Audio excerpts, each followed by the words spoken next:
Shalom Lekulam, donc c'est Chaim qui vous parle ce dimanche. Nous sommes le 10 novembre, me dit mon épouse, le 10 novembre. Je n'ai pas donné le message hier pour diverses raisons, j'en ai été empêché, donc je donne aujourd'hui, mais considérez que c'est mon message de Shabbat. Le titre de ce message sera le suivant: comme Caïn, le frère d'Abel, les êtres apostasiés, n'est-ce pas, les êtres apostasiés en mode même et sa mère. Nous allons retourner voir un peu de quoi il s'agit, de façon très particulière en ces temps, c'est-à-dire l'apparition d'individus totalement enfermés dans leur rébellion contre Dieu, et à l'instar de Caïn d'ailleurs, eh bien, apparaissent de plus en plus en ces temps de grande agitation des forces démoniaques, ces temps de grande corruption, ces temps de grande apostasie. Et j'avais donc à cœur de vous relâcher un message qui n'est pas facile du tout à lâcher, parce que c'est un message de constat, de choses négatives, difficiles. Je vais plonger dans le prophète Jérémie. Alors vous savez que la tradition, n'est-ce pas, nous parle d'une expression qui découle de la lecture du prophète Jérémie. Et cette expression, ce sont les jérémiades, les plaintes. Et je me souviens d'une réunion de pasteurs il y a très très longtemps, où un frère exposait toutes ses difficultés, ses déboires, etc., etc. Et un autre pasteur s'est levé et a dit: mais vous allez encore nous assommer longtemps avec vos jérémiades. Avait-il tort, avait-il raison? Je ne veux pas trancher la question, j'étais un très jeune serviteur à l'époque. En réalité, c'est la première fois que j'assistais à une rencontre de pasteurs quelque part en France. Je venais de Belgique à l'époque avec le pasteur de notre assemblée. Ok, donc il y a quelque chose qui apparaît aujourd'hui de plus en plus. Il semble que viennent dans l'Église des personnes à moitié converties ou pas du tout converties, mais enfermées, et tellement enfermées qu'il semble presque impossible de les sortir de leur enfermement. Nous allons, en introduction, avant de lire de longs passages du prophète Jérémie, j'espère que vous aurez la patience, parce que c'est un des problèmes aujourd'hui, les gens ne veulent plus de longs messages, et voilà, donc nous lirons donc Jérémie, mais avant cela, je vais revenir sur les deux fameuses lettres dont je vous ai déjà parlé, et qui s'opposent dans l'esprit, du moins pour ce qu'on en tire là, parce qu'on peut tirer bien d'autres choses de ces lettres, j'y viendrai aussi dans quelques instants. Le fameux Samer et le fameux Même. Je voudrais préciser une chose ici, le Même en soi a une petite ouverture sur la gauche, et je vais vous le montrer, mais lorsque le Même final s'écrit, il s'écrit bien sûr, et bien lui il est complètement fermé, ça devient une maison fermée. Alors nous avons vu déjà abondamment, n'est-ce pas, que de ce Même, alors je vous lis, donc de ce Même et de ce Samer, n'est-ce pas, de ces deux lettres fermées, on peut former en hébreu un mot, le mot Sam. Donc vous avez Samer au début, vous avez Même à la fin, et ce mot Sam désigne poison. Amen. Donc alors que le A ici est signifié par une lettre muette. Je me tourne vers mon épouse, donc c'est le Haïn ou c'est le Aleph. Je n'ai pas de quoi l'écrire sous la main ici, mais en tout cas, retenons que ces deux lettres, le Samer et le Même final ici, n'est-ce pas, forment le mot Sam, qui désigne un poison.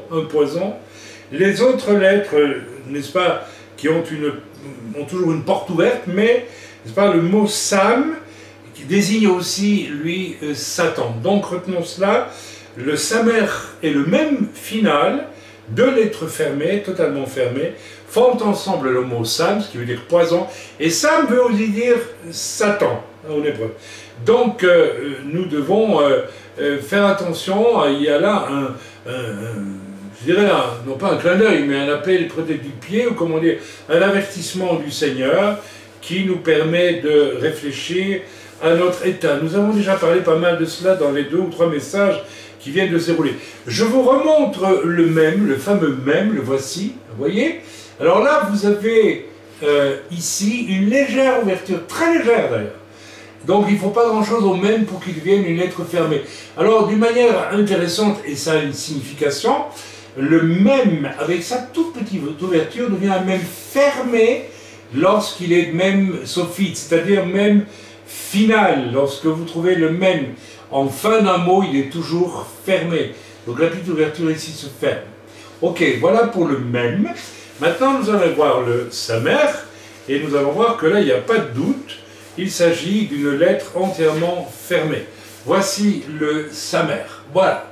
Donc ça correspond à notre S, bien sûr. Maintenant, je voudrais quand même ajouter un bémol, non pas un bémol, mais un complément à ce que je raconte depuis 3 semaines à peu près maintenant sur le même et le samer, à savoir que le même et le samer ont aussi d'autres significations extrêmement positives. Par exemple, pour le même, nous avons la valeur numérique qui est de 40. Les principaux symboles du même sont le maïm, l'eau, ça désigne l'eau, et mot qui désigne la mort, n'est-ce pas? Donc on retrouve déjà un petit aspect étrange, disons très négatif, on va le dire, avec voilà. Donc le même ordinaire est un monde ouvert, mais le même final est un monde fermé.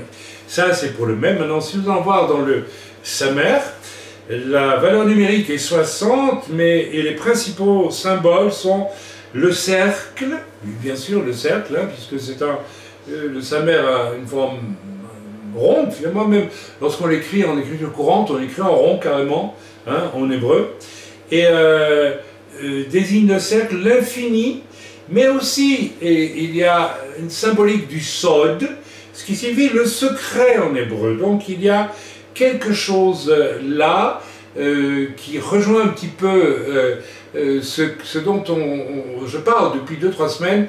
Il y a un secret. Donc, vous voyez le mot Sam, le poison, Satan, le secret, et puis dans le même, la mort. Vous voyez, il y a là des éléments quand même avec lesquels on pourrait presque dessiner un programme. Ce qui est enfermé provoque un poison, relève du monde de Satan, et implique le secret, la chose cachée, et pire que la chose cachée. Il y a là un secret. Et j'aimerais presque le développer un petit peu parce que j'ai pensé en préparant ce message à la personnalité de Caïn. Nous y viendrons tantôt. Il y a un secret et dans la personnalité de Caïn.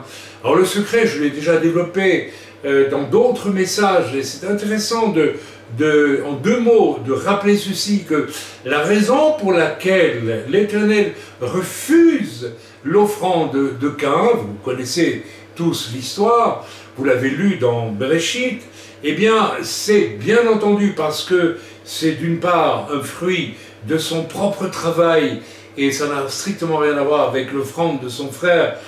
Vous connaissez tous cet enseignement-là, donc il y a là une image de l'orgueil humain, de la religiosité qui fait beaucoup de salamalek, allons, disons-le comme cela, pour plaire à Dieu, alors que pour plaire à Dieu, eh bien il faut simplement avoir la foi. Luther a suffisamment développé ce sujet. Bien, mais il y a autre chose, il y a un secret dans le sacrifice de Caïn. Et c'est une chose que Dieu m'a révélée un jour de manière flagrante. En réalité, Caïn est un homme avec une identité très particulière, puisqu'il s'appelle Caïn, ce qui veut dire acquisition.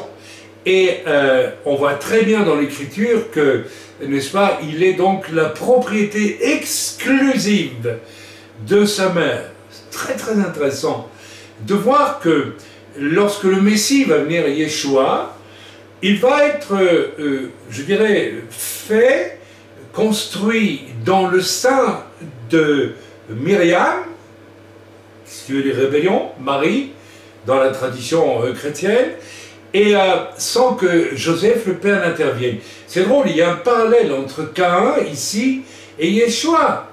Mais la différence, c'est que, bon, la différence, vous la connaissez, n'est-ce pas? L'un va prendre conscience qu'il appartient qu'il a une paternité spirituelle qui est Dieu son Père, qui prend le dessus et largement sur une maternité psychique de contrôle et dominatrice qui aurait pu être le cas de sa mère Myriam, qui d'ailleurs quelque part la manifeste un petit peu. Hein. Nous connaissons tous cet épisode où les disciples, ou un disciple de Yeshua vient le trouver et lui dit « Maître, ta mère et tes frères sont là, ils veulent parler avec toi. » En fait, ils veulent te ramener, entre guillemets, à la raison, et ils veulent que tu arrêtes ton ministère, tout simplement. Donc il y a... Alors, revenons à Caïn maintenant.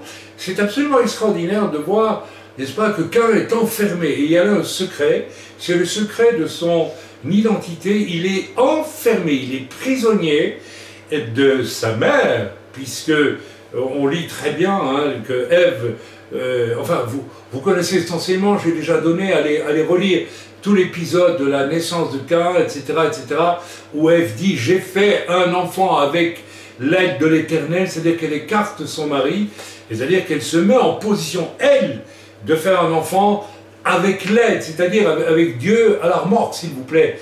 Donc c'est elle la patronne, et nous avons là, bien sûr, la naissance du fameux type de la Reine du Ciel et des déesses mères et de tout ce qui va s'en suivre. C'est tout un enseignement que j'ai déjà largement donné à travers nombre de mes séminaires. Donc je vous invite à faire attention à ça. Et ce qui va se passer, c'est qu'en réalité, le secret du refus de l'offrande de Caïn, eh bien simplement c'est qu'au fond, Dieu sait très bien que l'offrande que Caïn fait, il est impossible qu'il la lui fasse à lui. Il l'a fait au seul être auquel il est relié, dont il est captif, dont il est prisonnier. Il est la chose de Ève. Donc, inconsciemment, quelque part, bien qu'il dise, peut-être qu'il imite son frère, qui fait un sacrifice à l'Éternel, il se dit, je vais en faire un aussi. Mais le fond de son être est tellement lié et intégralement enfermé dans une identité qui lui vient de sa mère et de rien d'autre. En dehors de ça, il n'existe pas. Il n'est qu'une acquisition. Il s'appelle Caïn. Hein, Ève dira, n'est-ce pas, pour que, n'est-ce pas, pour la naissance, pour la conception de Caïn, il dira Ani kaniti, ce qui veut dire en hébreu, j'ai fait, moi, j'ai acquis de Dieu un enfant. Amen. Donc, Dieu sait faire la différence entre nos offrandes qui sont commandées par un cœur pur et qui sont le fruit d'une obéissance à l'esprit, ce qui est le cas d'Abel. Vous savez, Abel ne s'est pas dit « Oh, je vais prendre le plus beau de mes agneaux, de mes animaux, ça va certainement plaire à Dieu. » Non, il a su par l'Éternel que l'Éternel voulait qu'il offrit cet agneau-là, en particulier, probablement un de tout son troupeau. Et nous avons là évidemment la préfiguration de Yeshua, qui est l'agneau, que l'on retrouve finalement même dans l'Apocalypse comme l'agneau sur le trône. Mais pour que Abel puisse faire cette offrande, il lui a fallu entendre la voix de l'Éternel. Il ne pouvait donc faire qu'un sacrifice qui plaise à Dieu. Alors, chez Caïn, c'est absolument différent. Il est enfermé. Mes amis, alors on a les poètes, les penseurs, les commentateurs de la Bible, ont tous parlé de deux races sur la terre, la race d'Abel, la race de Caïn. Et je pense que c'est vrai. Il y a vraiment, on dirait qu'il y a deux lignées dans l'humanité. Nous participons fatalement de l'une ou de l'autre, et ou bien nous risquons, selon les directions que nous prenons dans la vie, de finir dans l'une ou de finir dans l'autre. Mais je pense que l'énergie du salut en Yeshua Mashiach nous permet à tous, depuis toujours, depuis 2000 ans maintenant, et puis même avant en réalité, si on veut bien réfléchir, enfin restons-en n'est-ce pas, à ce qui se passe depuis 2000 ans, eh bien permet, n'est-ce pas, à n'importe quel humain de passer de la catégorie, de la lignée dans laquelle on se dirige et qui m'emmène à être Caïn, n'est-ce pas, ne serait-ce que si j'ai eu une mère dominatrice et abusive et que je n'ai pas eu de père, par exemple, je suis un candidat à cette lignée caïnique, absolument. Mais rien n'est jamais fini avec Dieu, et l'on peut passer aussi, on peut quitter, on peut sauter cette direction-là et atterrir en Yeshua Mashiach dans la direction opposée. En d'autres mots, n'est-ce pas, le monde de Caïn est un monde qui va d'ailleurs donner le monde de l'Antéchrist, quelque part. J'ai développé tout ça aussi dans un moment. Il suffit de voir, n'est-ce pas, ce qui se passe pour Caïn. Je pense qu'au chapitre 4 de la Genèse, si j'ai bon souvenir, où Caïn, n'est-ce pas, on parle un petit peu de ce que Caïn va faire, et on a là tous les ingrédients de la naissance d'un monde antéchrist. Alors attention, parce que on peut s'occuper de l'antéchrist et être soi-même une espèce de petit antéchrist. Je parle ici du caractère, de l'enfermement. Je pense que l'antéchrist sera un homme profondément enfermé et totalement incapable d'ouverture et de respect de l'ordre. Là, l'Écriture parle de lui de cette façon. Alors voilà, donc je pense que j'ai déjà dit deux, trois choses assez intéressantes concernant, n'est-ce pas, donc voilà, nous entrons. Alors, le but de ce message, eh bien, je ne le connais pas vraiment, je veux dire franchement. J'ai l'habitude de fonctionner avec des antennes très sensibles, et si je dois donner un but à ce message, vous pourriez me dire, mais oui, mais vous avez demandé de prier, etc., etc. Eh bien, c'est peut-être de signifier au corps de Christ et aux humains peut-être, autour d'eux, pourquoi pas, que nous sommes en train d'arriver dans une période d'histoire de l'humanité et dans l'Église de manière singulière, extrêmement sérieuse, extrêmement grave, parce que nous voyons apparaître de plus en plus d'individus enfermés, complètement enfermés. Amen. Dans la mentalité desquelles on retrouve ce qu'on retrouve chez Caïn, c'est-à-dire le poison et Satan quelque part. Mes amis, attention, parce que, n'est-ce pas, c'est l'être fermé du même et du sa mère. Il nous parle plus que du fait d'être des êtres fermés. Elle parle de notre enfermement. Et je rencontre de plus en plus de personnalités aujourd'hui, de personnes à moitié converties, ou pas converties du tout, ou qui croient l'être, mais complètement enfermées. Et ce sont des gens qui peuvent même se révéler dangereux. Et je pense à deux cas récents, mais j'en ai d'autres en tête.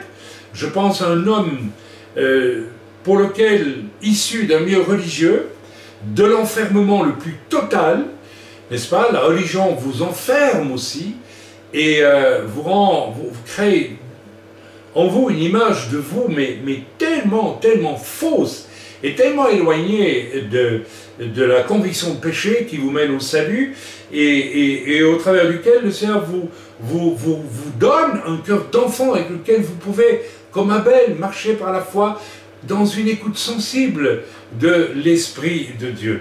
Eh bien, j'ai dû demander à une personne d'âge mûr de passer quasiment une année devant le Seigneur pour que le Seigneur puisse déboulonner, dégraisser, enlever, écailler de la personnalité de cette personne un nombre invraisemblable de choses qui appartiennent au monde de l'enfermement, avec de mauvaises habitudes, de mauvais concepts, toute une vision des choses, tout un orgueil, toute une personne enfermée, une personne qui, par exemple, je vais le dire, ne pouvait pas supporter d'écouter autrui plus de 15-5 secondes, après quoi elle s'évadait.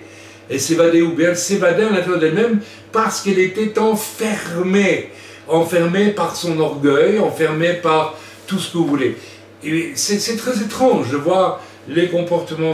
Récemment, j'ai eu l'occasion d'amener au Seigneur une personne qui a bloqué tout un travail d'évangélisation parce qu'elle est enfermée et parce qu'elle ne peut pas supporter l'idée que l'Esprit de Dieu puisse l'atteindre. Alors cette personne construit jusqu'à l'absurde, toutes sortes de grimaces religieuses absolument démontables en 15 secondes avec l'écriture, et malgré qu'on son entourage lui montre, mais régulièrement, mais ce que tu racontes là, ou que tu t'imagines dans ton enfermement, n'a rien à voir avec l'écriture. Tu ne peux même pas, tu ne respectes même pas le béaba des Écritures. Alors, malgré tout cela, eh bien, cette personne persiste, elle est enfermée. Vous avez aussi ce genre de personnes à qui vous allez devoir dire, avec amour, mais néanmoins sérieux, eh bien, il y a ça, ça et ça dans votre vie qui ne va vraiment pas. Voilà, si vous voulez, on va en parler, on va prier, on va essayer de... Et la personne, dans un premier temps, n'est-ce pas, dit « niet, tout ça est faux ».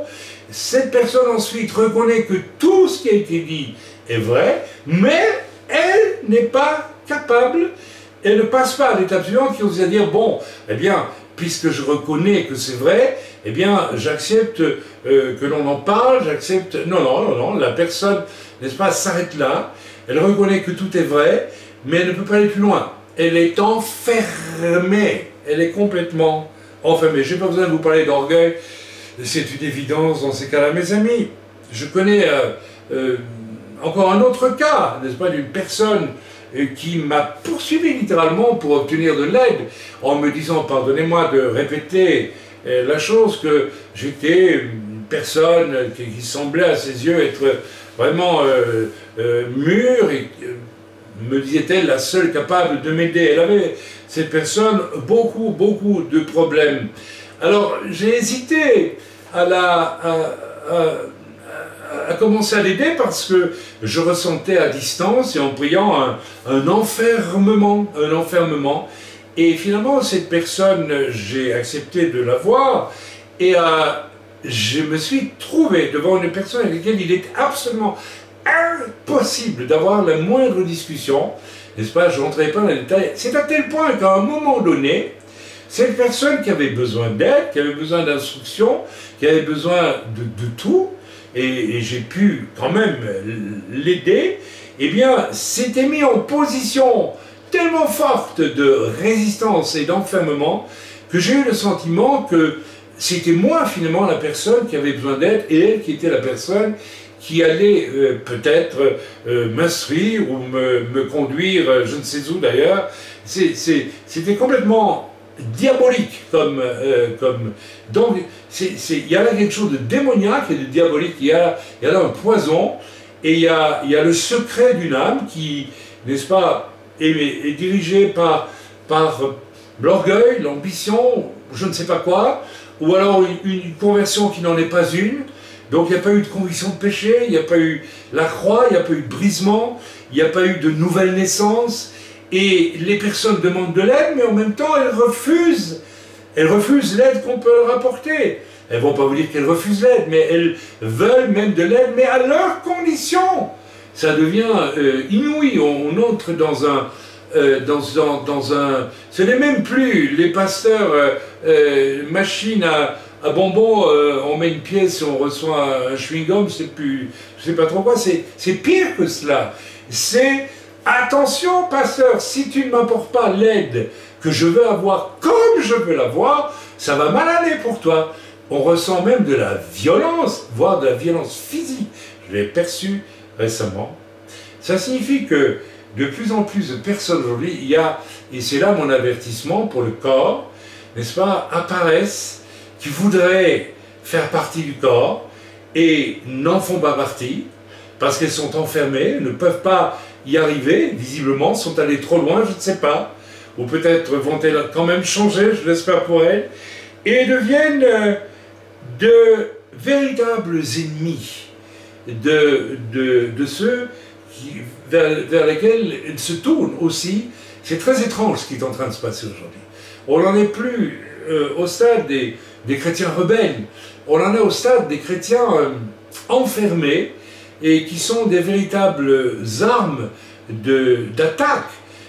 bien que se présentant comme chrétiens, demandant de l'aide, c'est très souvent, mais d'attaque contre, n'est-ce pas, les piliers même de l'Église qui sont là pour les aider. Je ne sais pas si vous me suivez, mais nous sommes arrivés, ceci indique que, n'est-ce pas, l'apostasie dans laquelle l'Église entière glisse aujourd'hui, eh bien, n'est possible que parce que de plus en plus de personnes, et même de serviteurs, de faux serviteurs, n'est-ce pas, sont enfermés, sont vraiment complètement enfermés avec quelque chose qui a trait au diable, au poison, à la mort, au secret dans leur cœur.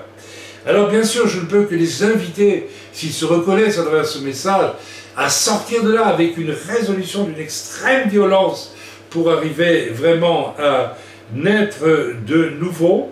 Mais c'est assez inquiétant parce que ce qui se déroule en ce moment est grave. Vous savez, je suis abonné à une chaîne américaine qui s'appelle, voilà, j'oublie le nom, sur les déviations doctrinales aux États-Unis.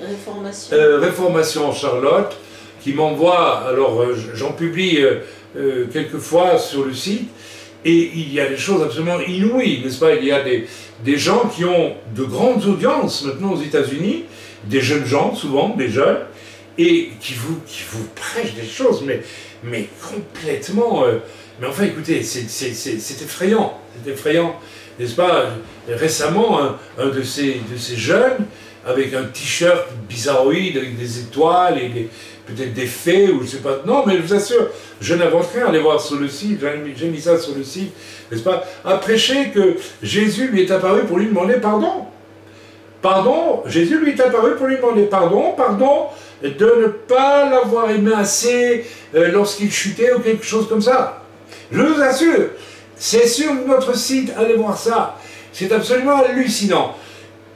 Alors, des gens qui en sont là sont des gens enfermés, ce sont des fils de Caïn, et nous avons de plus en plus de fils de Caïn dans l'Église aujourd'hui, et nous devons y prendre garde. Mes amis, attention aussi, parce que j'apprends, comme tout le monde, des choses de plus en plus déroutantes, des serviteurs de Dieu qui détruisent littéralement le travail de notre serviteur pour s'en emparer.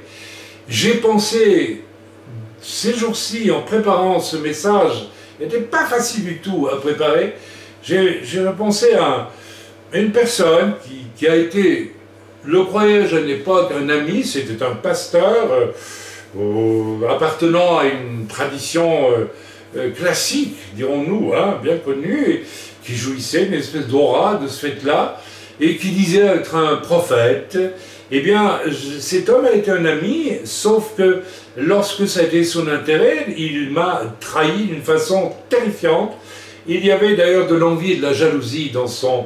Et cet homme est pas venu, ça me l'a rappelé, non pas pour que je puisse rappeler des choses négatives, je cite jamais de nom, vous le savez, mais parce que c'est symptomatique, il y a un esprit de Caïn derrière tout ça. En réalité, il a bloqué les deux séminaires les plus importants de tout mon ministère, celui qui a été relâché il y a déjà bien des années avec Bénédiction des Pères, et, qui est un livre d'ailleurs, et mon séminaire dit sur le couple, qui est bien plus qu'un séminaire sur le couple, et qui parle de la Reine du Ciel et de l'épisode Ève avec Caïn et tout ce qui va s'en suivre et tout ce qui va générer finalement le monde de l'Antéchrist. Donc tout ce séminaire crucial, ces deux séminaires qui étaient réclamés dans le corps de Christ à des endroits bien précis en France, et que cet homme a bloqué tout simplement voilà, parce que cet homme faisait partie d'une maison, était dans une maison fermée dans laquelle se trouvait la convoitise, la jalousie et l'envie. Et cet homme prophétise aujourd'hui, et cet homme circule, et cet homme est apprécié, il est très suave, très agréable, et tout ce qui s'ensuit. C'est un fils de Caïn, et il y en a beaucoup aujourd'hui. Et vous savez, ça, c'était les fils de Caïn, je dirais, polissés. Mais aujourd'hui apparaissent les fils de Caïn bruts de décoffrage, et ceux-là sont encore plus inquiétants, bien qu'à mon avis plus peut-être, quand je dis pitoyable, c'est pas du mépris, mais plus... J'ai de la compassion pour eux, parce que je me dis que ce sont aussi des victimes. Et si nous revenons à l'histoire de Caïn, on se rend compte d'une chose quand on le lit.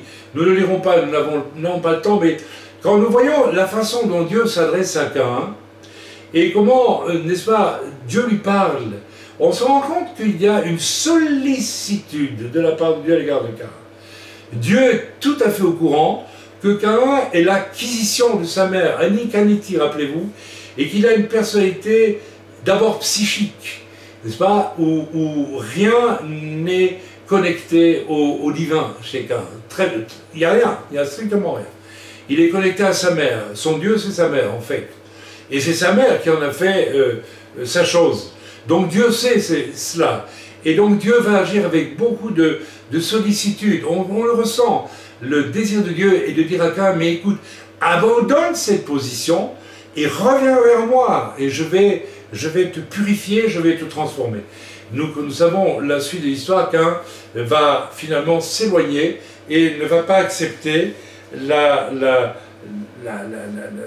soins que l'Éternel voudrait lui prodiguer. Amen. Donc ceci est extrêmement symptomatique parce que ça veut dire qu'il y a enfermement, ça veut dire qu'il y a race de Caïn, ça veut dire qu'il y a antéchrist, ça veut dire qu'il y a détermination à rester enfermé peut-être. Et je vous invite vraiment à diffuser ce message parce que si vous êtes en train peut-être même de chercher la face de Dieu, peut-être même pas au Seigneur, et vous vous rendez compte que vous êtes mu par tout ce qui peut-être vous conduit à devenir un jour un Caïn enfermé, eh bien, il est encore temps de sauter sur l'autre ligne, je dirais, et d'aller vers la lignée d'Abel, n'est-ce pas, celui qui peut entendre la voix de Dieu. Je vous pose une question, est-ce que vous avez envie d'entendre Dieu? Vous savez, c'est peut-être la question que j'ai envie de poser. J'ai discuté avec tant de païens et tant de personnes qui croient en Dieu, mais sans croire en Dieu, que dire, enfin, vous savez, il y a toutes sortes de cas.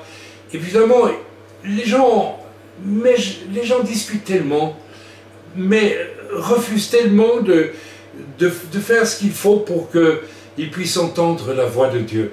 J'ai longuement discuté avec un ami que j'ai connu jadis dans ma jeunesse, un ami poète, etc., qui m'a recherché après des années, après 40 ans de séparation, et je lui ai donné mon témoignage, et je lui ai démontré, noir sur blanc, à quel point Dieu me parle. Alors vous savez, au fond, jusqu'à aujourd'hui, à ma connaissance, il n'a pas accepté le Seigneur, parce que peut-être qu'il ne veut pas que Dieu lui parle, ou bien peut-être ça n'intéresse pas que Dieu lui parle. Vous savez, nous remplissons tellement notre esprit de tellement de choses quand nous sommes sur la lignée de Caïn. Vous savez, ce n'est pas un hasard si c'est dans la lignée de Caïn que nous avons la naissance des joueurs d'instruments de musique. Hein. C'est là qu'elle advient. Les arts et les industries, vous en avez le départ dans la lignée de Caïn. Oui, oui, absolument. Donc les arts, les industries, et puis tout ce qui occupe notre esprit, et tout ce qui peut faire notre prospérité intellectuelle, ou bien, etc., etc. Alors, je vous pose cette question, est-ce que vous avez envie d'entendre la voix de Dieu? Est-ce que vous aimez entendre la voix de Dieu? Alors, pas une fois, mais de façon systématique.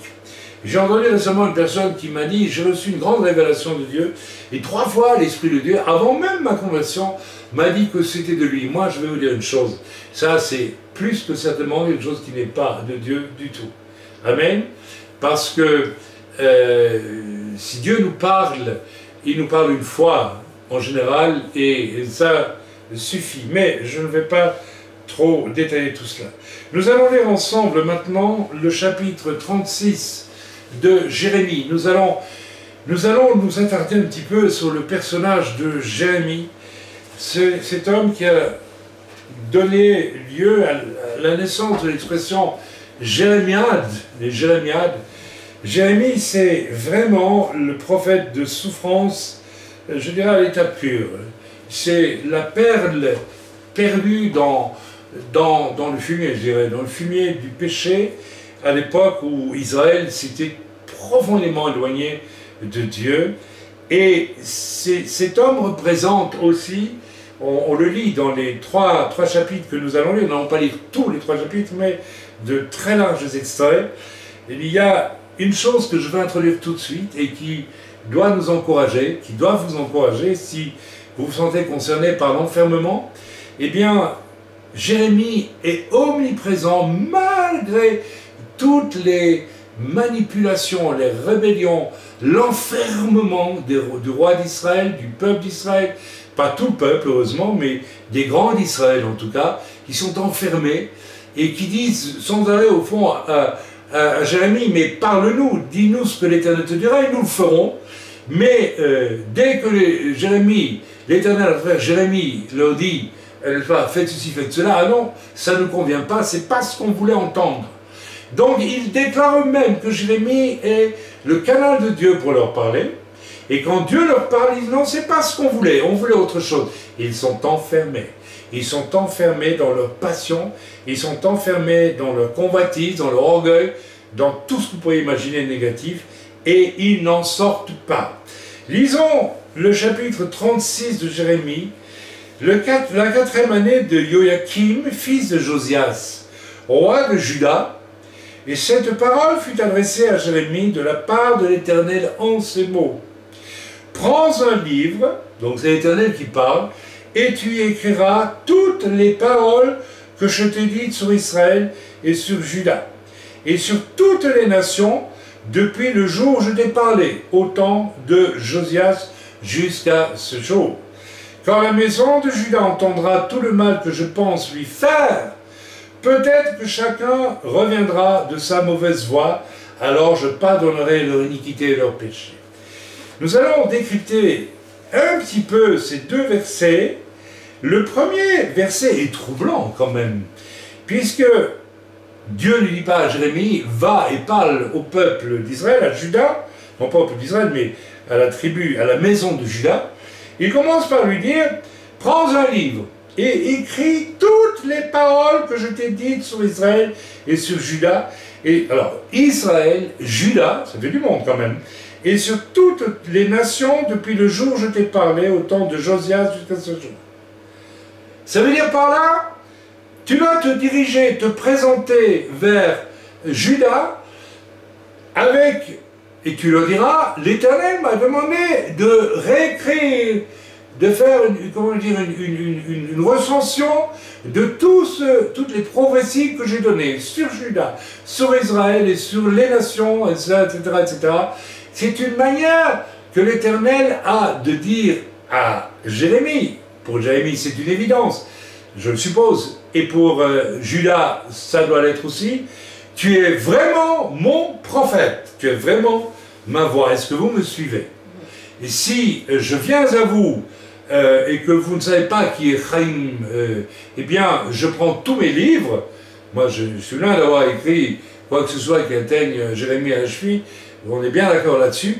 Eh bien, si l'Éternel me dit, va avec les choses que tu as rédigées, ça veut dire quelque part, eh bien, voilà, que tout le monde sache que je t'ai inspiré ces choses.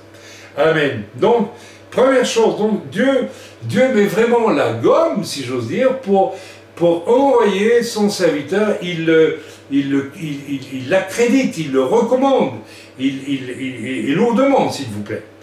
Donc voilà, que notre Jérémie se dirige avec un livre, avec toutes, n'est-ce pas, ses prophéties sur Israël, sur Juda et les nations, s'il vous plaît.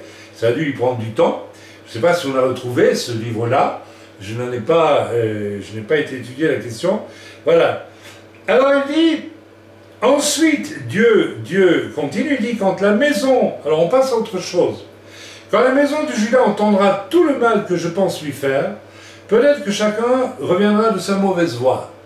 Alors voyez-vous, donc, écrit un livre, et puis ensuite, quand la maison de Juda entendra tout le mal que je pense lui faire, donc, il prévient l'Éternel, je vais lui faire vraiment du mal à la maison de Juda, peut-être que chacun reviendra de sa mauvaise voie.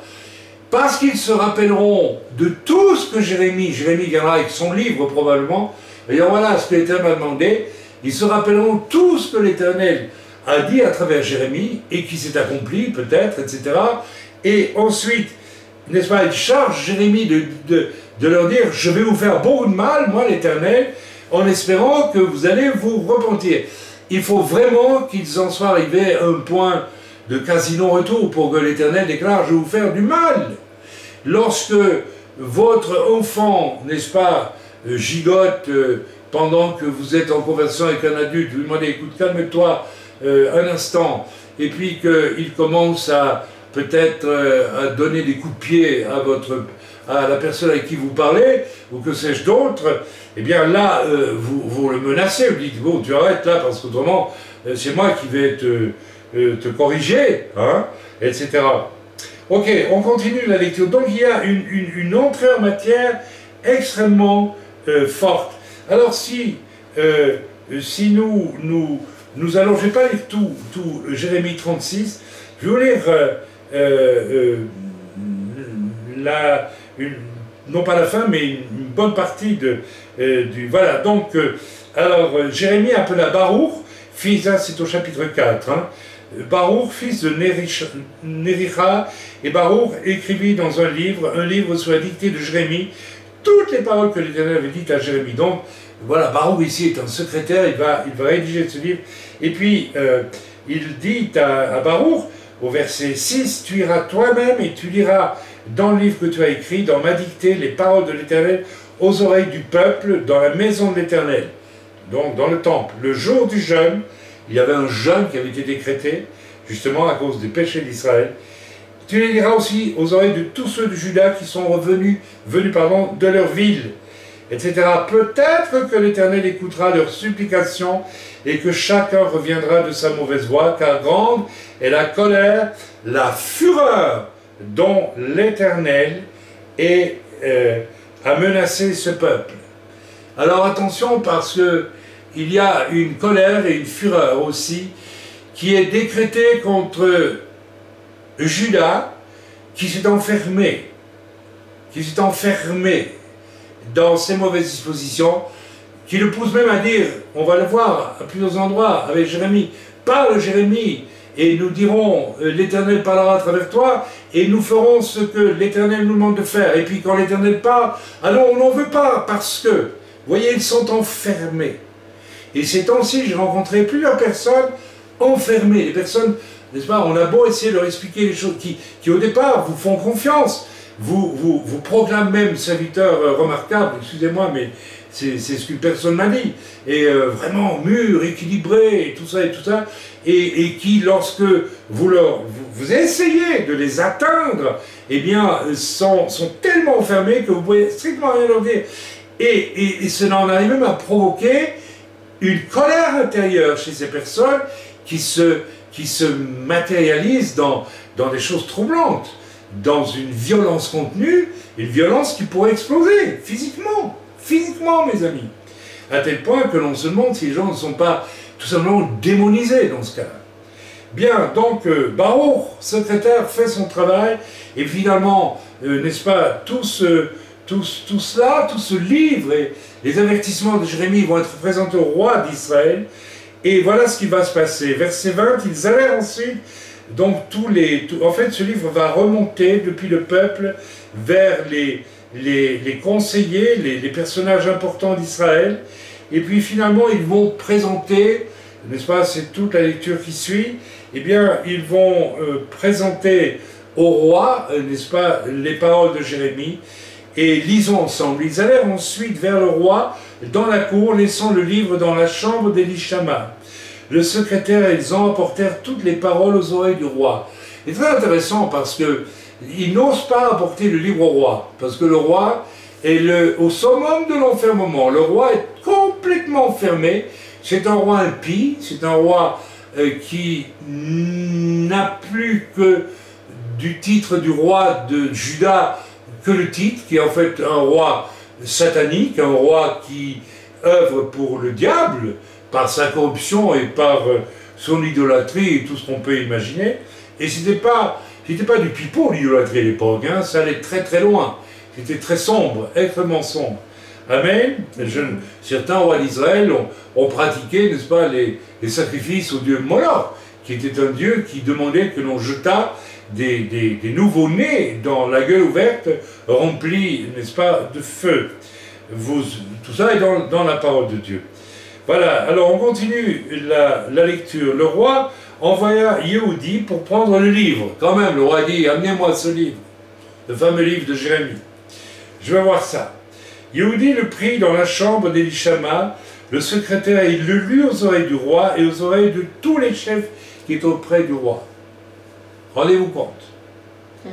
Tout le monde, tous les grands de Juda ont entendu.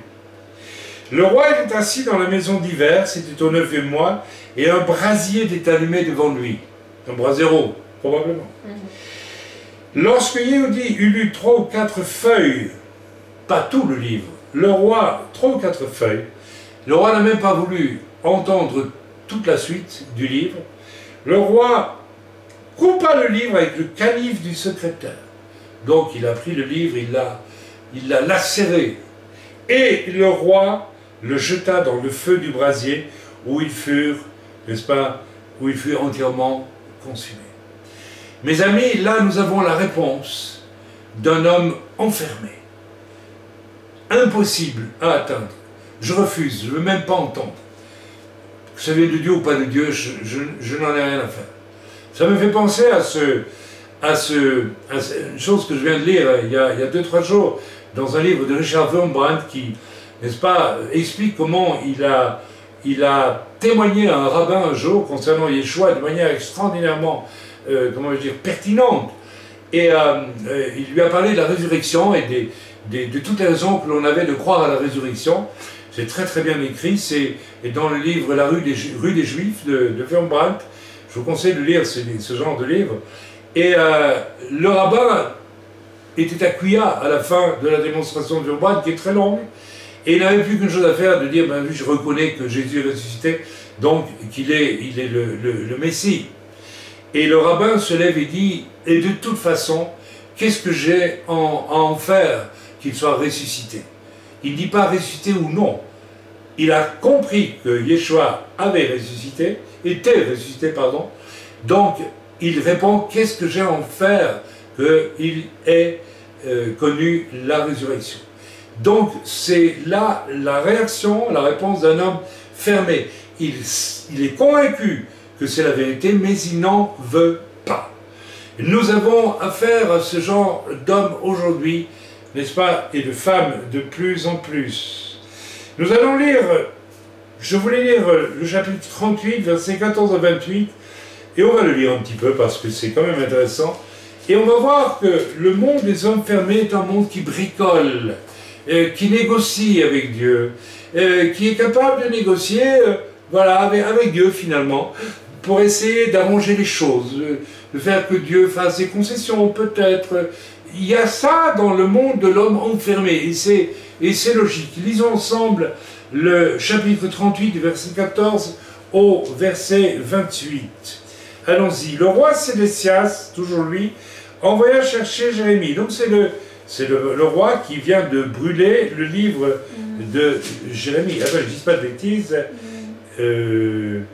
Oui, c'est... non. Bon, écoutez.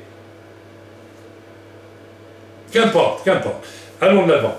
Lisons une autre intervention. Le roi Sédécias, donc c'est le chapitre 38. Tu peux faire une recherche, ma chérie? Mais l'autre, c'était Jehoiakim. Ah, c'était, oui, d'accord.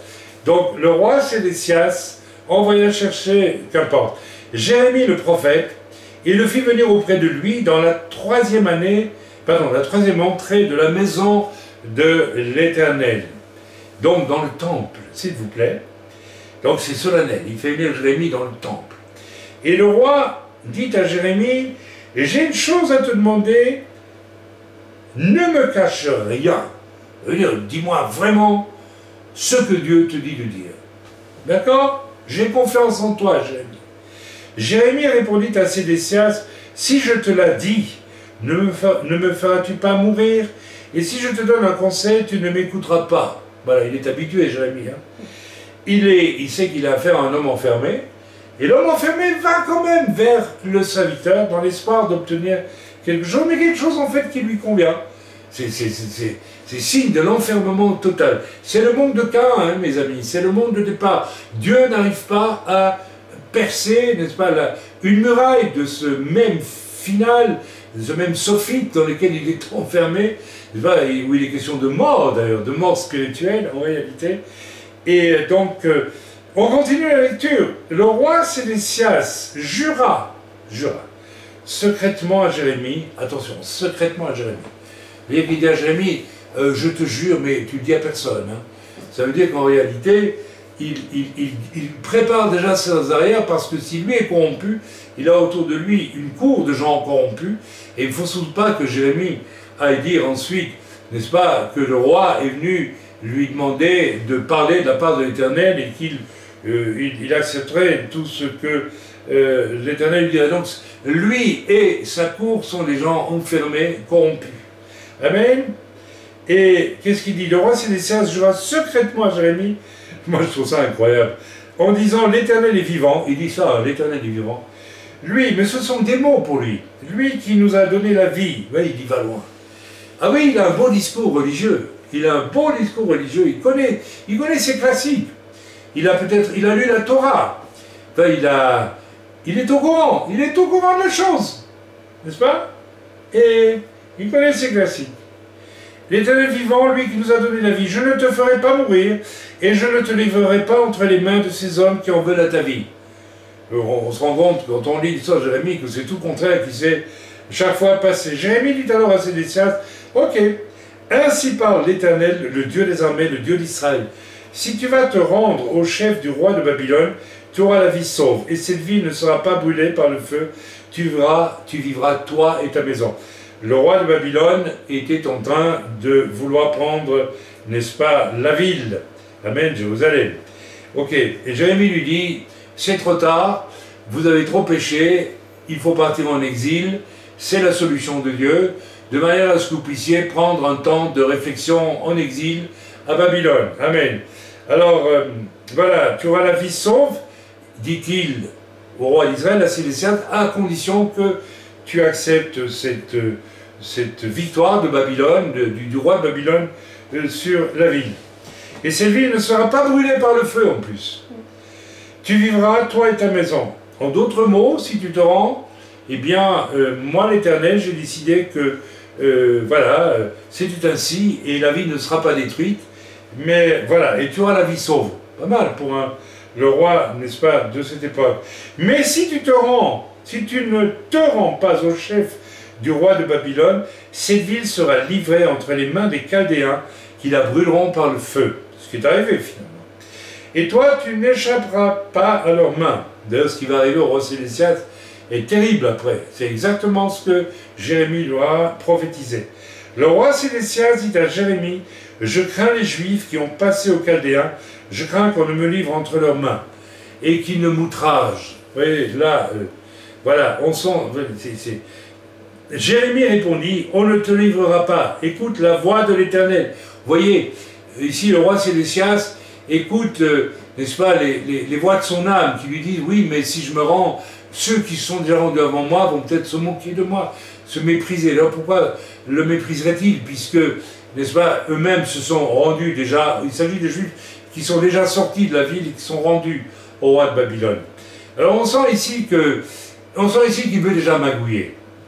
Il veut magouiller avec l'Éternel. Il dit, non mais tu vois, ça me fait penser à Caïn. Vous savez ce que Caïn dit à Dieu. Lorsque Caïn lui dit, où est ton frère? Et il lui répond, suis-je le gardien de mon frère? Vous savez, les hommes enfermés ont une capacité de comédie absolument hallucinante. J'ai vu ça il y a quelque temps, il y a déjà longtemps, avec un homme à qui j'ai fait une remarque et qui a joué devant moi une remarque sur un fait avéré, et qui a joué devant moi, mais une comédie, on ne savait pas si on devait rire ou pleurer. La comédie d'un homme qui ne se souvenait plus, qui trouvait très étrange, qui avait oublié, etc. Alors qu'en fait, il savait très bien de quoi on parlait. Il y a cet esprit de marchandage, de magouillage avec Dieu qui est profondément inscrit dans le cœur des hommes enfermés. Jérémie répondit, on ne te livrera pas, écoute la voix de l'Éternel dans ce que je te dis. Je reviens sur cet esprit de magouille. Mes amis, cet homme, soi-disant prophète, doucereux, aimable de ses comportements, n'est-ce pas, qui a bloqué, et c'est quand même une lourde responsabilité, par jalousie, par méchanceté, par... Je ne vais pas entrer dans les détails, je devrais vous raconter toute l'histoire, je n'ai pas envie de le faire, et puis je n'ai pas envie que l'on aille, n'est-ce pas, parler à cet homme, il sait très bien ce qu'il a fait, et c'est à lui à se repentir. Mais cet homme qui a finalement bloqué mes deux séminaires essentiels pendant très longtemps, eh bien, dans pas mal de milieux, eh bien, était un magouilleur, était un homme de la magouille, un homme de la...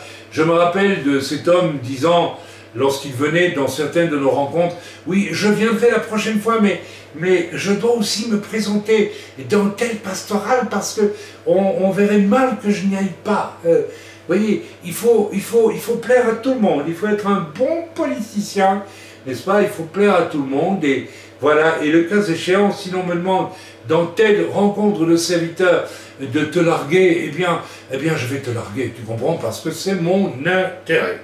Voilà, la magouille. La magouille, mes amis, elle existe, n'est-ce pas, avec une hypocrisie noire, elle existe partout, et nous devons prendre garde à cela. Amen. Mais si tu refuses de sortir, on continue avec Jérémie, voici ce que l'Éternel m'a révélé. Toutes les femmes qui sortent, qui restent dans la maison du roi de Juda, seront menées au chef du roi de Babylone, et elles diront, tu as été trompé, dominé par ceux qui t'annonçaient la paix, et quand tes pieds sont enfoncés dans la boue, ils auraient été. En d'autres mots, il est en train de dire, Jérémie, toutes tes femmes, là, bien, ça sera cadeau pour le roi de Babylone. C'est pas tellement intéressant, ni pour le roi, et certainement pas pour ses femmes, soit dit en passant. Amen. Pire encore pour ces femmes que pour cet homme. Alors, toutes tes femmes et tes enfants seront menés aux Chaldéens, et les enfants, s'il vous plaît. Donc, il fera des esclaves, probablement. Et toi, tu n'échapperas pas à leurs mains. Tu seras saisi par la main du roi de Babylone, et cette ville sera brûlée par le feu. Sédécias dit à Jérémie, alors écoutez, le magouilleur, que personne ne sache rien de ces discours, et tu ne mourras pas. Voilà, donc maintenant, Sédécias répond à Jérémie, alors qu'il le convoque dans le temple, il lui dit, parle-moi de la part de l'Éternel, je t'écoute, on ne te fera aucun mal. Quand Jérémie a fini de lui parler, il lui dit, il lui dit que personne ne sache rien de ces discours. Il appelle ça des discours. Au lieu d'appeler ça des avertissements de l'Éternel, de ces discours. Ce sont tes discours. Tu n'es plus prophète à mes yeux, tu es un discoureur. Et tu ne mourras pas. Alors ici, c'est très ambigu parce que il sait que Jérémie est en danger de mort, hein, il ne faut pas grand-chose pour qu'on le tue. Et peut-être qu'il veut dire par là, d'une certaine façon, je te protégerai, mais en même temps, c'est une menace sous-jacente. Vous voyez l'hypocrisie et l'esprit de magouilleur qu'a cet homme enfermé. C'est absolument stupéfiant. Et, n'est-ce pas, il faut vraiment que nous soyons attentifs. Est-ce que nous sommes, allez, on va dire, de ces gens qui bricolent la vérité à leur façon.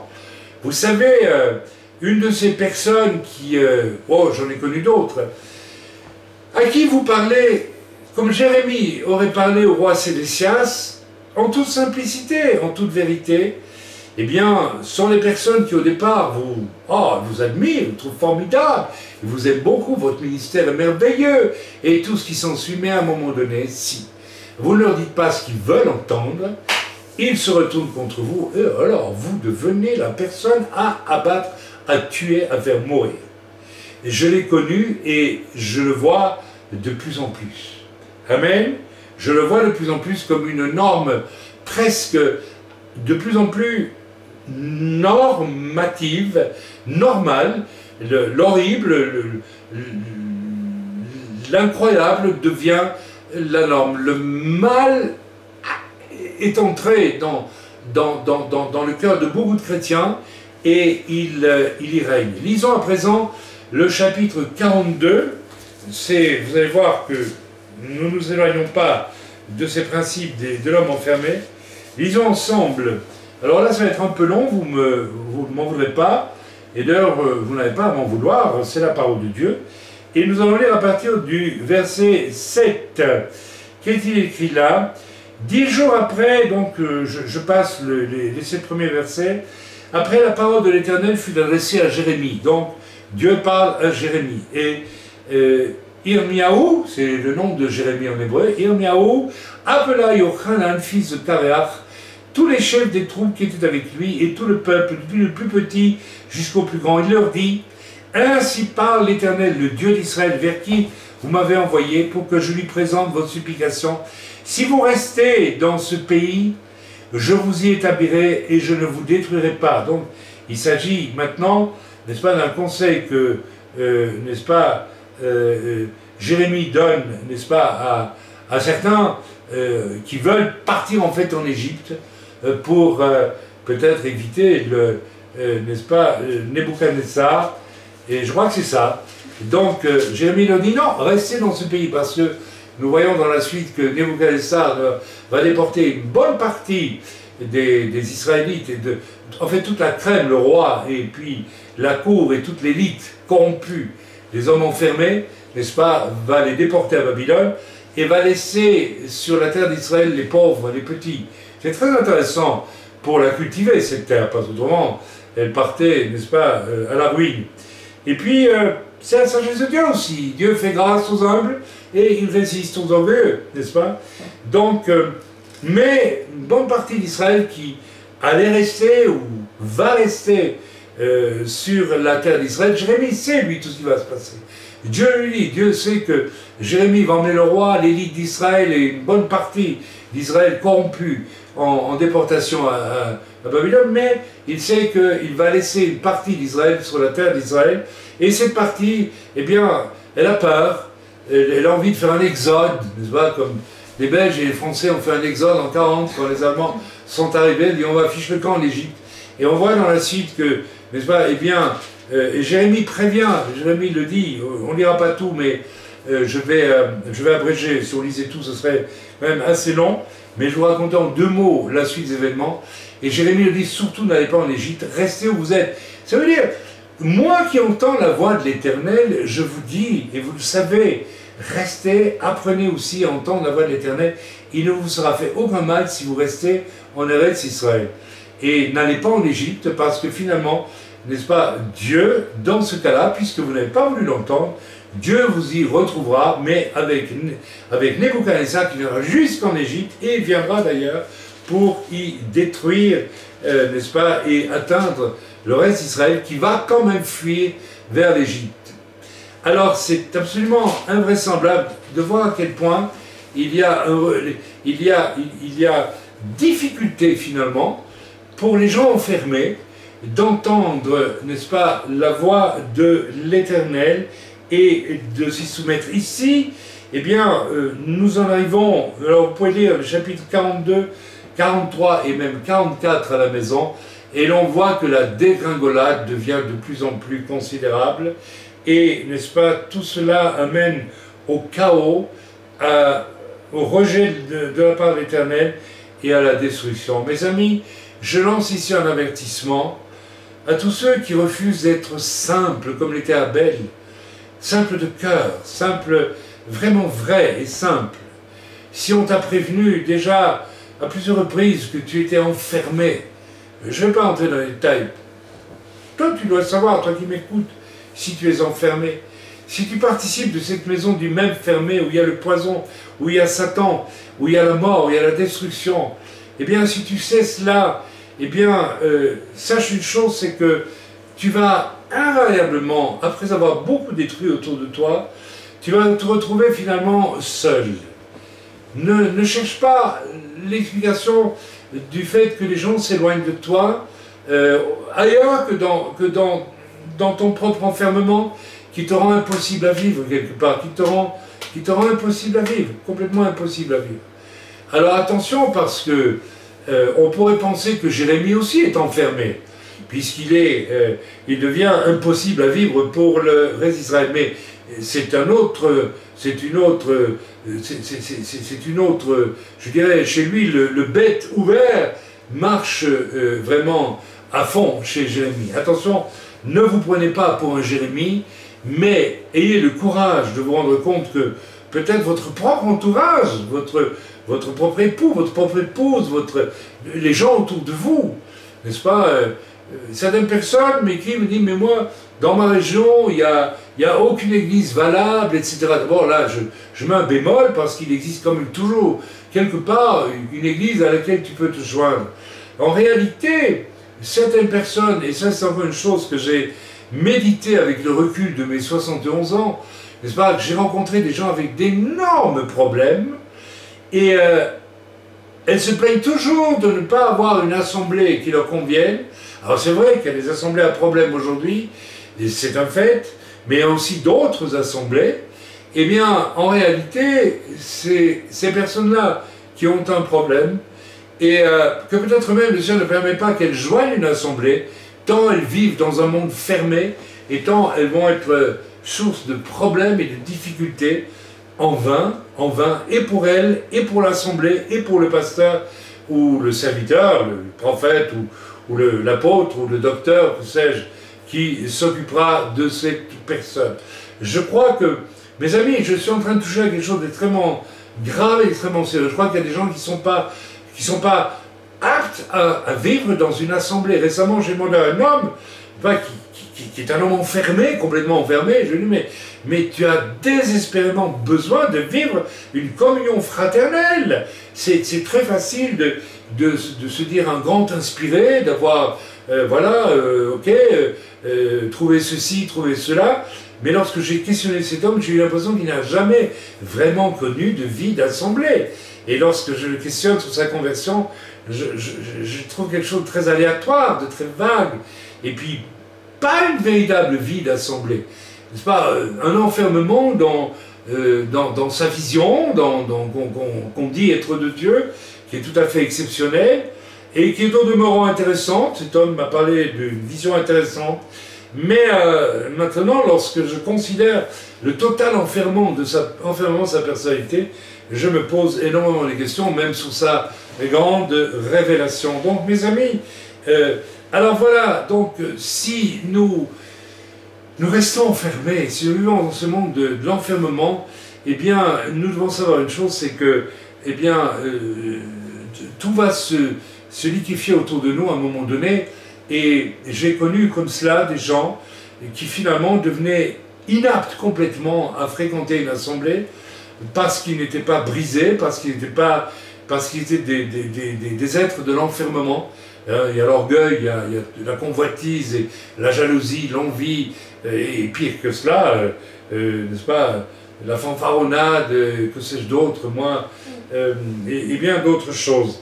Donc, donc pour Israël ici, pour Juda en tout cas, et pour Israël, n'est-ce pas, pour Juda ici, l'enfermement conduit. Alors, lisez les chapitres suivants donc, de Jérémie, je vous les ai cités, pardonnez-moi, et vous verrez que cela mène à la catastrophe, tout simplement. Mais il y a une permanence dans tout ce parcours, n'est-ce pas, de ces gens enfermés vers la catastrophe, c'est que Dieu laisse parmi eux un homme qui s'appelle Yirmiyahu, qui s'appelle Jérémie, et qui est un homme qui va souffrir, mais absolument tout, n'est-ce pas, pour rester au poste, pour être une vigilance, pour essayer de faire comprendre à cette bande d'enfermés qu'ils sont tellement enfermés qu'il faut vraiment voilà, donc, vous voyez, c'est absolument intéressant de voir que la voix de l'Éternel se fait toujours entendre, et encore aujourd'hui, la voix de l'Éternel, vous qui avez le cœur endurci, n'ayez pas le cœur endurci de l'Écriture, mais ouvrez votre cœur à la voix de l'Éternel. Si vous reconnaissez dans cet enfermement, eh bien, mettez un peu de côté toutes vos récriminations à l'égard de qui que ce soit, et laissez peut-être le Seigneur commencer à toucher quelque chose dans votre cœur. Vous êtes peut-être vous-même, vous êtes sans doute la cause même de tous vos problèmes. C'est vous, votre enfermement, c'est le poison de votre âme qui, n'est-ce pas, est votre enfermement. cause votre enfermement. Amen. Donc, voilà. Alors ici, Jérémie, pour moi, est quasiment un type du Messie. Oui, un type du Messie de souffrance. Jérémie est un type du Messie. C'est un immense prophète, dans ce sens qu'il va vraiment souffrir.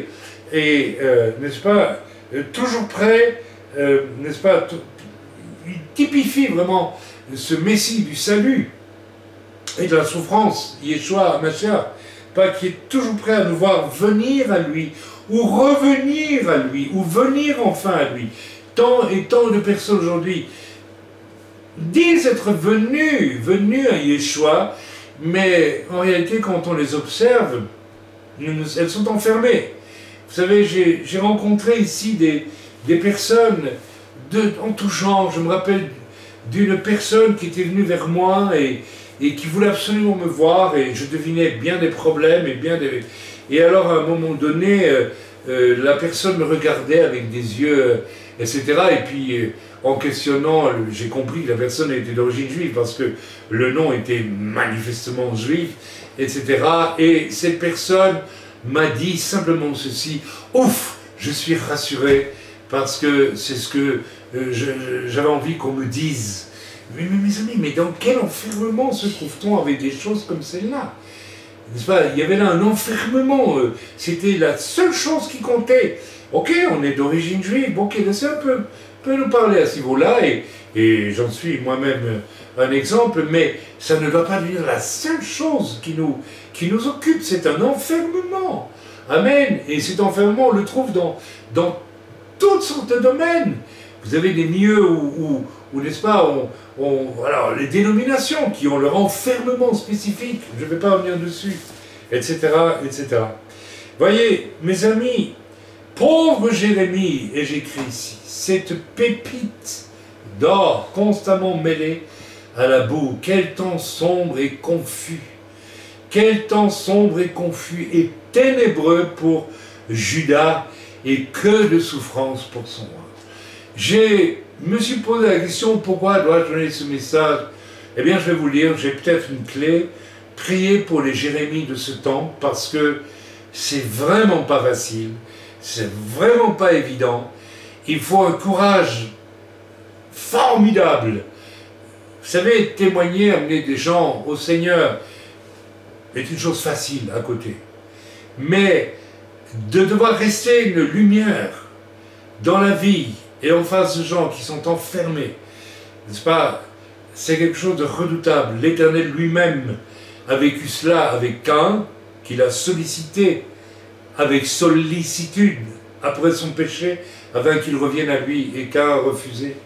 Et j'imagine la douleur qu'il y a eu dans le cœur de notre Père Céleste, parce que notre Père Céleste savait ce que ça a engendré sur la terre. Si vous voulez écouter ou lire mon livre Echad et vous rendre compte tout ce à quoi la rébellion, l'emprisonnement de Caïn a inauguré comme catastrophe sur la terre à travers toutes les cultures, n'est-ce pas, dominantes sur la terre depuis la chute, eh bien, c'est absolument affolant. Alors, voilà, ok, le pauvre Jérémie.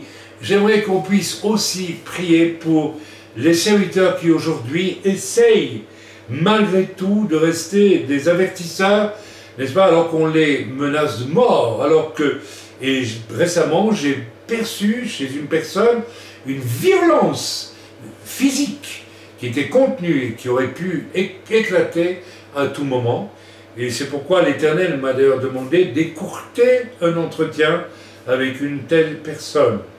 Ok, en cause, pour expliquer tout ça, bien sûr, l'absence totale de foi remplacée par la convoitise. Voilà, il n'y a plus de foi parce qu'il y a de la convoitise. On convoite n'importe quoi, on convoite même le ministère, et en fait, on n'a pas la foi.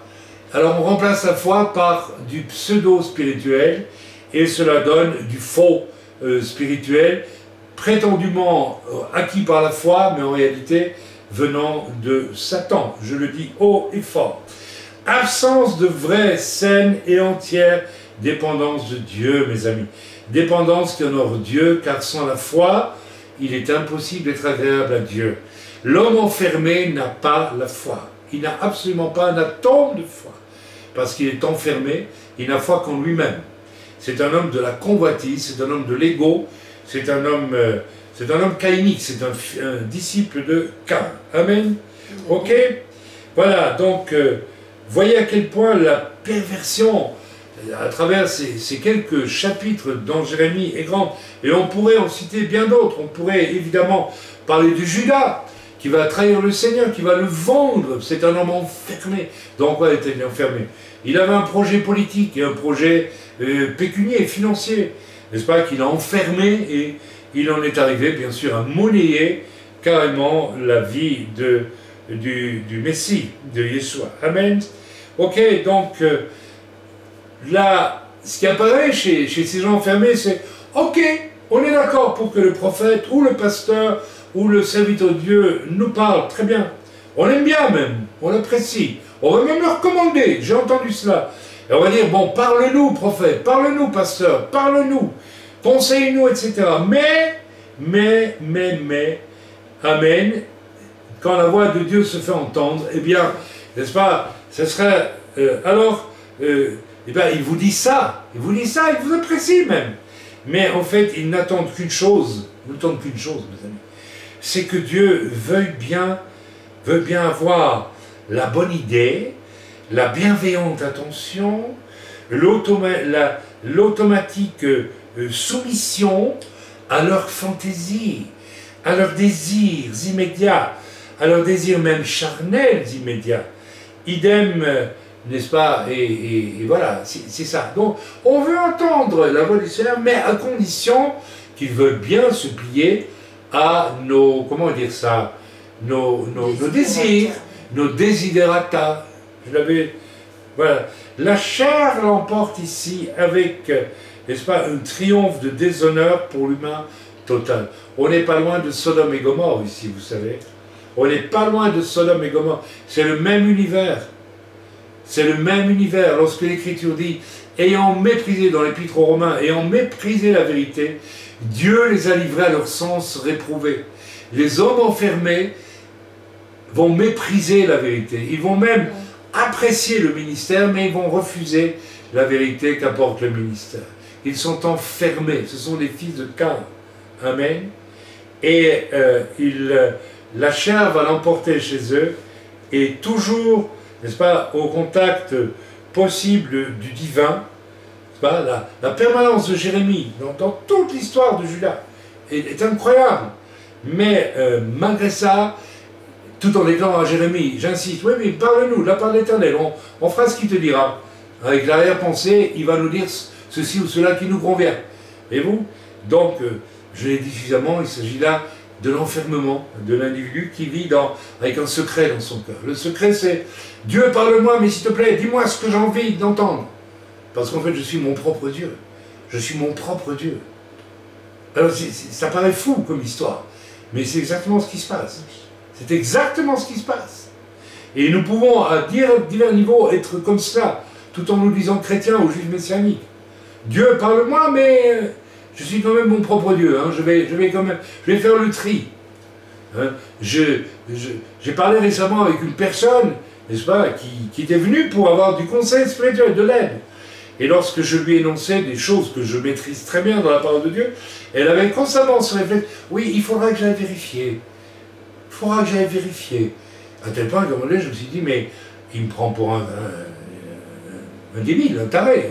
Je veux dire, parce que il n'y avait pas, bon, ah ben c'est intéressant ce que tu dis là, frère. C'était, peut-être qu'on peut vérifier aussi, bien sûr il faut vérifier, mais c'est cette façon systématique de dire, oui, mais moi je ne crois que ce que je crois. Ça veut dire c'est le signe même de l'homme enfermé, amen. N'est-ce pas, c'est la chair, le dessein propre, toujours moi. Et moi seul, l'ambition, l'orgueil, l'avidité l'emporte ici sur toute forme d'ouverture, n'est-ce pas, à l'autre, et interdit aussi la communion fraternelle. C'est la raison pour laquelle, mes amis, nous avons été amenés dans l'œuvre d'une manière troublante depuis environ 2 ans maintenant, et même plus, à ne plus accepter certaines choses de gens qui nous rejoignent dont on ne connaît ni la genèse de leur conversion, ni ce qu'ils ont vécu avant. Et nous avons donc décidé désormais, si les gens veulent même joindre une seule réunion chez nous, eh bien, on leur demande, et s'ils veulent s'installer, ou s'ils demandent de l'aide, on veut savoir d'où ils viennent, où ils se sont convertis, on va avoir le nom du pasteur, ou bien de l'église où ils ont grandi, s'ils en ont eu une, en tout cas, ils en ont eu une, pardon, en tout cas, et on veut pouvoir s'informer pour savoir qui ils sont. Amen. La plupart du temps, dans ces cas-là, on n'a pas de réponse. On a eu récemment une jeune personne que j'ai amenée au Seigneur et qui avait vaguement fréquenté l'une ou l'autre église dans sa ville, et je lui ai demandé de me donner les noms, etc. Puis finalement, n'est-ce pas, et la personne a suivi le processus de filtre, un véritable filtre que nous avons instauré. Et aujourd'hui, tout se passe très bien, elle est dans l'œuvre et elle fonctionne très bien. Mais j'ai réalisé que dès que j'oublie, n'est-ce pas, ce filtre, ce qui arrive très souvent est extrêmement problématique. Amen.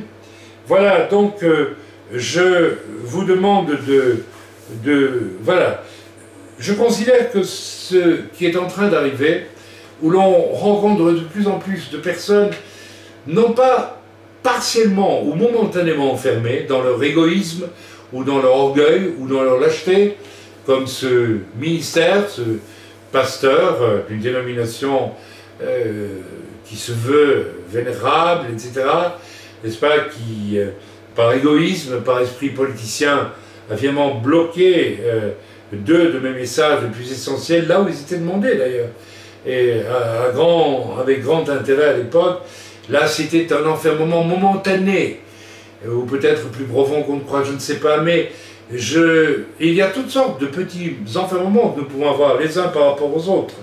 Le fait de ne pas supporter quelqu'un de difficile dans l'Église peut devenir un enfermement aussi. Un petit enfermement, mais un enfermement qui peut être extrêmement dommageable parce que l'autre peut le ressentir et puis l'autre peut aussi s'enfermer.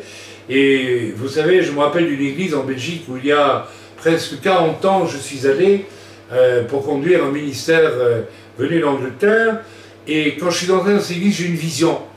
Et je sais pas, j'ai vu à la place des chaises, il y avait des fauteuils en béton avec d'énormes accoudoirs qui montaient comme ça, si bien que chaque personne qui s'assoyait dans sa stalle en béton ne voyait pas son voisin. Et le Seigneur m'a montré que là, il n'y avait qu'une assemblée de personnes, 50, 60 personnes, toutes enfermées les unes par rapport aux autres. C'est un des problèmes de la Belgique. L'orgueil en Belgique est un véritable problème. Et il y a beaucoup de cloisonnement entre les églises, les ministères, etc., etc., et très peu d'amour fraternel qui passe en général, n'est-ce pas, parce qu'il y a énormément d'enfermement.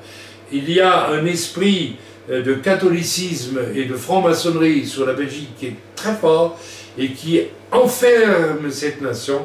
Je n'en dirai pas plus, le message n'est pas un message axé sur la Belgique aujourd'hui. Bref, voilà donc, mes amis, ce que je viens de considérer à travers ce court message, qui je pense qu'il n'est pas très long d'ailleurs, eh bien, c'est que nous vivons un signe des temps, c'est que apparaissent des fils de Caïn aujourd'hui qui sont inquiétants et qui vont apparaître de plus en plus. C'est un signe de ce qui apparaît de plus en plus en ces temps d'apostasie. Alors attendez-vous à voir de plus en plus ce genre de personnes paraître, prétendument chrétiennes et ne l'étant en fait pas du tout, ou refusant de le devenir. Alors que notre mission de croyants et encore plus de serviteurs est de tout faire pour le salut, pour amener au salut, n'est-ce pas, les âmes, puis ensuite les guider, les conseiller, les enseigner. Il semble que, confrontés à des géants de la chair aujourd'hui et de l'esprit d'enfermement, de plus en plus cela devient presque impossible avec de plus en plus de personnes. Vous savez, il y a une parole troublante de l'Écriture qui dit que la nuit vient où nous ne pourrons plus travailler. Je me demande si nous ne sommes pas en train de rentrer tout doucement dans cette nuit où nous ne pourrons plus travailler parce que eh bien le monde sera fait d'hommes et de femmes totalement fermés, qui ne seront plus du tout accessibles à l'Évangile. Alors mes amis, ça veut dire que, voilà, nous devons absolument faire attention aux signes des temps. Ce signe-ci dont je vous parle est un signe important. Hâtons-nous de continuer à prier pour nos bien-aimés, pour tous ceux que le Seigneur met sur notre route. Allons de l'avant pour témoigner, évangélisons tant que nous pouvons. Il y a encore des âmes qui viennent au salut et qui peuvent venir au salut. Et il y aura toujours, espérons-le, des âmes, mais considérant ce verset qui dit que la nuit vient où plus personne ne pourra travailler, certains s'imaginent que l'Antéchrist, eh bien non, parce que je pense qu'il s'agit plus ici du fait que nous allons arriver dans un temps, c'est pas demain, c'est peut-être après-demain, mais ça vient, ou bien il n'y aura plus de réceptivité du tout pour l'annonce de l'évangile du salut au Yeshua. Voilà, je vous laisse avec ce message et je vous bénis vraiment dans le nom de Yeshua et je vous souhaite une excellente semaine. Shavua Tov Likulam, dans le bon nom de Yeshua. Amen.